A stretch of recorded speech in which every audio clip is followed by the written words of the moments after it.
Disney just quietly cut $9 per person per day off Lightning Lane at Magic Kingdom. For a family of 4 on a 3-day trip, that is $108 you either keep or hand over, depending entirely on which day you buy. This comparison table shows exactly what happens beginning August 23, 2026. The Lightning Lane Multipass drops to $23 at Magic Kingdom, down from the $32 it has been running most of the month. EPCOT drops to $19, Hollywood Studios to $22, and Animal Kingdom to $16. Right next to that, the far more expensive Premier Pass hits $299 at Magic Kingdom. That is an all-time low, undercutting a record standing since October 2024. These data cards reveal a September milestone. For the first time in the product's history, all 4 parks' Premier Passes will sit at their lowest prices simultaneously. Magic Kingdom at $299, Hollywood Studios at $249, EPCOT at $149, and Animal Kingdom at $119. Almost nobody planning a trip knows this, because the news landed the same week D23 swallowed the entire Disney internet. Planners see a historically low price and assume it is a mandatory purchase. In reality, this price floor is a signal to investigate the park conditions, because the value of skipping a line changes when the crowds disappear. We have to question the immediate instinct to quickly tap purchase simply because the price tag looks historically low. These cuts are specific. The lowest prices of the year are landing on the emptiest weeks of the year, which forces a real question. If the standby lines are already short, is paying to skip them a bargain or an unnecessary expense? Before you pull out a credit card, we need to map out exactly what you are buying when these prices hit the floor. This decision matrix shows the first mechanical reason these prices fell: Mickey's not-so-scary Halloween party dates, including August 23rd, 25th, and 28th. On those party nights, day guests must exit the park by 6 p.m. Since a regular ticket buys materially fewer hours, Disney prices the line-skipping add-on to match the shortened day. The matrix updates to show the second reason: the calendar. The last week of August is historically one of the slowest stretches of the year. We are looking at 1 out of 10 crowd levels and average wait times sitting under 25 minutes. The context for these prices lives in Disney's third quarter earnings report. The Experiences segment posted $9.97 billion in revenue, up 10% year over year, with domestic per capita guest spending up 4%. Domestic park attendance grew 3% as well. Demand is strong, and guests are spending more overall. The corporate data confirms that this price drop is an algorithmic reaction to a soft week, not a permanent trend.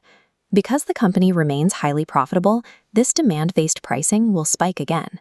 You have to evaluate the pass based on its daily value on the ground, not its baseline cost.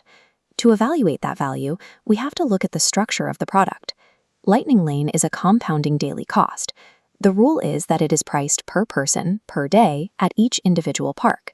For a solo traveler at Magic Kingdom, dropping from $32 to $23 saves $9.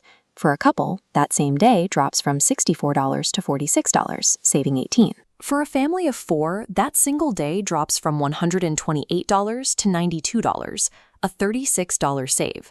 This calculation shows how the product scales.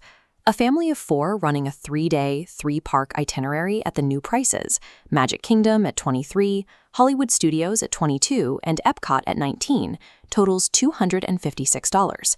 At the old prices, that run was $332. Scaling this cost across a full itinerary shows that while the pass is less expensive than it was last month, it remains a significant budget item. Treating it as a single flat fee leads to severe overruns. Planners shouldn't ask if $23 is a good price. You have to ask how much time you are buying with $23. Let's analyze the return on that $92 family multipass on a day where standby averages are already under 25 minutes. A family could buy a $92 multipass and save a cumulative 40 minutes. That is a very expensive 40 minutes.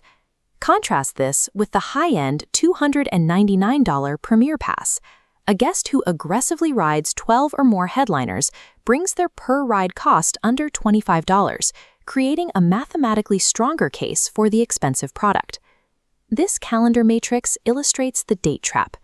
Magic Kingdom's Premier Pass is $299 on August 23rd, but it jumps to $329 on August 28th. It is the same product in the same park, 5 days apart and $30 different. If you lock in an itinerary before checking the daily pricing for your dates, you are leaving money on the table. Calendar flexibility is a much stronger financial lever than in-park strategy. Because every number is per person, a $9 price drop shifts the budget for a solo traveler in a way that scales dramatically for a family of 4. If you are traveling solo, or as a pair, blindly applying generic planning advice geared toward large families means you will overpay for some things and miss out on free wins. Traveling with 1 or 2 people changes how you handle the day. You have access to single rider lines, different rope drop pacing, and a specific set of choices about which headliners are worth paying to skip. That is why we built the Solo Disney Strategy Kit. It rebuilds the line-skipping math and touring strategy for 1 or 2 people, and it's $17 at payhip.com/b/TPS5H. Making these decisions in advance prevents the 11 a.m. trap. That's the moment when an exhausted family in 94-degree heat buys Lightning Lane purely for relief rather than strategic value. Parks are hard, and paying to make a hard day easier is reasonable. But the families who come home satisfied are the ones who calculated their break-even point in advance at the kitchen table, letting themselves actually enjoy the money they spent. Here is your process. Open My Disney Experience and read the real-time price for your date. You must do this check before you commit to a park order, and you must do it the night before, not rushed at a turnstile while managing a park entrance. Avoid pricing traps with our free guide, 7 Disney World money hacks that actually work, at epearl.com/SWS3ANT4, and check the full storefront at payhip.com/MyDisneyBrain. Whatever the size of your party, running the exact numbers for your group is the only way to beat the break-even illusion and take back control of your vacation budget.